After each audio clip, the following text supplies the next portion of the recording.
Selamat siang Ibu, permisi, perkenalkan saya Perawat Yati yang bertugas siang Ibu dari pukul 2 sampai pukul 9 malam. Ibu kan Ibu siapa?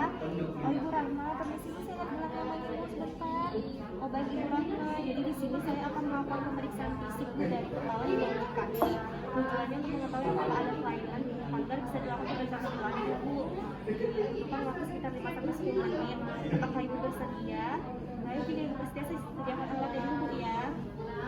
Sudah disiapkan, kita disaksikan untuk menjaga privasi pasien, lalu cuci tangan, mata, lalu pakai handphone.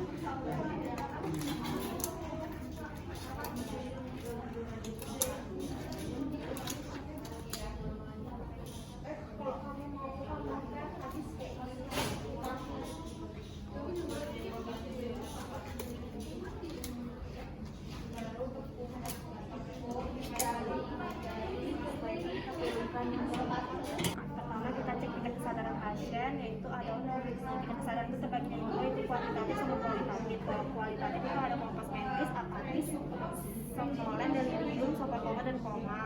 Lalu untuk kuantitatif itu kita ngecek dari IPA, motorik 6, verbal 5. Setelah itu kita melihat ekspresi wajah pasien apakah meringis atau tidak, lalu mengukur tekanan darah pasien, diskusi, tekanan darah, nadi, pernapasan, tubuh. Setelah itu kita mengukur tinggi badan dan berat badan pasien. Selanjutnya kita masuk pemeriksaan kepala. Pertama kita inspeksi bentuk kepalanya, simetris atau tidak, apakah ada benjolan, apakah ada lesi di kulit kepala, terus itu rambutnya, penyebaran rambutnya merata atau tidak, rambutnya bercabang atau tidak. Lalu kita palpasi apakah ada massa, apa kebersihan kulit kepalanya, ada ketombe atau tidak. Setelah pemeriksaan kepala kita lanjut ke pemeriksaan mata. Kita inspeksi matanya simetris atau tidak, terus tuh kita lihat lingkaran matanya hitam atau tidak, apakah ada edem palpebra, kita lihat konjungtivanya anemis atau tidak, untuk skleranya ikterik atau tidak. Terus tuh kita cek pupil, apakah pupil isokor. Selanjutnya pemeriksaan visus dengan menggunakan Snellen cat dengan jarak 6 meter. Suruh pasien menyebut huruf di sini dengan menutup sebelah mata dan sebelahnya. Selanjutnya pemeriksaan hidung dan sinus. Kita inspeksi bentuknya, lalu kita cek lubang hidungnya, apakah ada polip, sekretnya bagaimana, apakah ada defisiasi atau pembengkakan di lubang hidung. Setelah itu kita palpasi di sinus frontal, sinus sphenoid, ethmoid, dan sinus maxillaris. Selanjutnya pemeriksaan mulut, kita inspeksi mukosa bibirnya lembab, apa kering, pucat, atau sianosis. Terus kita suruh pasien yang membuka mulut, kita lihat kelengkapan giginya, apakah ada karies gigi, apakah ada gusi bengkak, ada gigi yang berlubang, di lidah apakah ada lesi, apakah ada perdarahan. Terus kita cek tonsilnya, apakah ada pembekakan. Lalu kita palpasi di sekitar mulut, apakah ada massa atau nodul. Selanjutnya pemeriksaan telinga, kita lihat apakah kiri kanan simetris atau tidak. Terus dalam telinganya apakah ada kemerahan. Lalu kita cek lubang telinganya,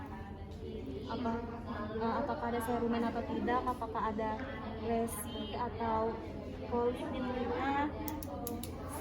Sebelahnya juga dicek. Setelah itu kita auskultasi, cek pendengaran dengan menggunakan garpu kepala. Ya, ada 3. Yang pertama itu rino. Pertama kita getarkan garpu kepalanya, kita letakkan di tulang mastoid. Suruh pasien mengangkat tangan jika tidak merasakan getaran lagi. Lalu kita tanyakan lalu kita taruh di depan telinga, kita tanyakan apakah pasien masih mendengar getaran atau tidak. Jika tidak, berarti tes pendengaran pasien normal. Selanjutnya yang kedua, tes web 3. Selanjutnya pemeriksaan swabah, kita getarkan garpu kepala, kita letakkan di tulang mastoid. Sampai setelah disuruh pasien mengangkat tangannya apabila tidak merasakan getaran, lalu kita bandingkan dengan pemeriksaan. Jika di tulang mastoid juga jika tidak merasakan getaran lagi, berarti pendengaran pasien normal. Selanjutnya tes Weber, kita getarkan garpu kepala, kita letakkan di media medialis, lalu kita tanya-tanya apakah getaran di antara telinga kiri dan telinga kanan itu sama atau tidak.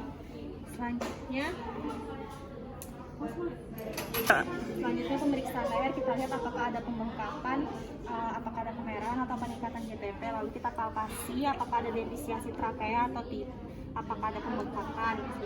Selanjutnya pemeriksaan payudara, kita inspeksi payudara simetris atau tidak, terus apakah ada lesi di puting, di areola, apakah ada sekret yang abnormal yang keluar, terus kita palpasi apakah ada massa atau benjolan, apakah ada pembengkakan di lenjar getah bening. Selanjutnya pemeriksaan torak. Yang pertama kita inspeksi bentuk dadanya simetris atau tidak, terus apakah ada retraksi dada atau tidak.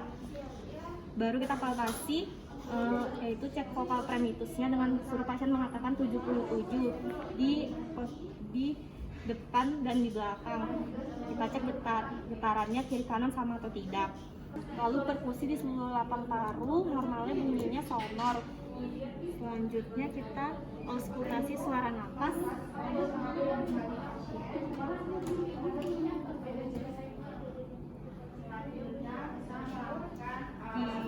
Kita auskultasi suara napas di trakeal, bronkial, bronkopesikuler dan vesikuler. Kita bandingkan di kiri dan kanan. Selanjutnya kita masuk pemeriksaan jantung. Kita inspeksi, kita lihat iktus kordisnya terlihat berdenyut atau tidak. Lalu kita palpasi PMI-nya. Lalu kita perkusi batas jantung. Itu batas jantung atas, ICS 2, parasternal kanan. Lalu batas kanan jantung ICS 4, parasternal kiri. Lalu batas kiri jantung ICS 5, midclavicular kiri. Selanjutnya kita auskultasi irama jantung. Untuk DJ1 itu di ICS 4 parasternal kiri dan ICS 5 midclavicular kiri. Terus BJ2 itu di ICS 2 parasternal kiri dan ICS 2 parasternal kanan. Bunyi jantung normal itu tunggal. Selanjutnya untuk pemeriksaan abdomen itu kita ada 4 kuadran dan 9 region. 4 kuadran itu ada kanan atas, kanan bawah, dan kiri bawah. Selanjutnya pertama kita melakukan inspeksi pada abdomen, yaitu kita lihat abdomennya simetris atau tidak, apakah ada pembesaran atau pelebaran pembuluh darah, apakah ada vena umbilicus.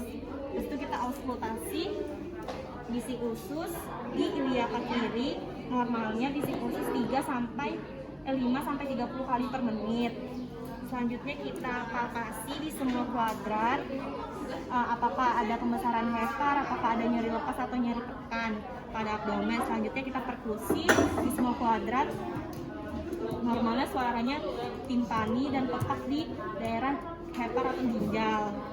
Selanjutnya kita pemeriksaan genitalia, kita inspeksi jika pada wanita kita lihat kebersihan genitalianya, terus tuh klitorisnya, labia mayora dan labia minoranya, apakah ada nodul atau lesi, terus apakah ada sekret yang abnormal keluar. Terus tuh pada pria kita lihat juga kebersihannya, pada testis apakah ada nodul, lesi atau cairan yang abnormal, terus apakah ada peradangan, lalu kita palpasi apakah ada massa atau tidak. Selanjutnya pemeriksaan anus kita inspeksi kulitnya, apakah ada pembesaran pembuluh darah, apakah ada polip atau ada cairan yang keluar yang abnormal. Lalu kita palpasi apakah ada massa atau sphincter anus berfungsi atau tidak, apakah ada hemoroid atau tidak. Selanjutnya pemeriksaan eksternitas, kita inspeksi pergerakan sendinya, kekuatan ototnya, apakah ada lesi, massa, terus tuh warna kulitnya apakah merah atau tidak. Lalu kita palpasi apakah ada edem atau tidak, terus tuh akral hangat atau dingin. Terus kita cek CRT kurang dari 2 detik atau lebih dari 2 detik. Lalu kita lihat apakah ada clubbing finger atau tidak. Selanjutnya kita cek refleks, yaitu ada refleks bicep dan refleks tricep. Terus kita cek refleks patella dan refleks Achilles.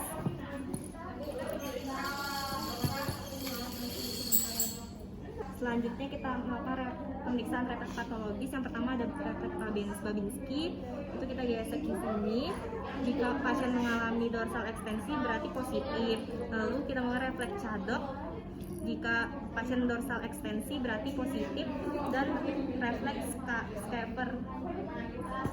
Apakah jika dorsal ekstensi berarti pasien positif. Setelah itu kita setelah melakukan pemeriksaan fisik, kita rapikan pasien.